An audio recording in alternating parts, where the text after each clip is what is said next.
તમારા સમાજનું ગૌરવ બનો, તમારા ગામનું ગૌરવ બનો, તમારા તાલુકાનું ગૌરવ બનો, તમારા જિલ્લાનું ગૌરવ બનો, ગુજરાતનું ગૌરવ બનો.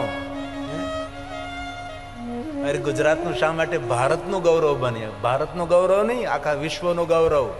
એ ગુજરાતની દીકરી આકાશમાંથી 9 મહિના રોકાઈને આવી સુનીતાજી.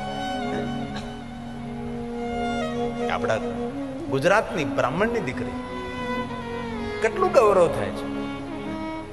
9 મહિના સુધી આકાશની અંદર આમ તેમ કોઈ દિશા ન મળે.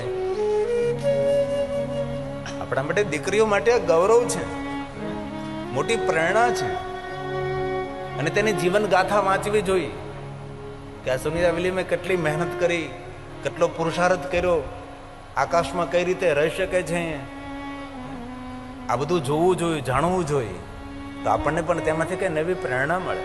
મહાપુરુષોના જીવન ચરિત્રો વાંચવા જોઈએ. મહાપુરુષોના જીવન ચરિત્રો વાંચીને તેનામાંથી પ્રેરણા લેવી જોઈએ. એક ભક્તમાલા ગ્રંથ છે, તેમાં ભક્તોના જીવન ચરિત્રોની સુંદર સુંદર કથાઓ છે.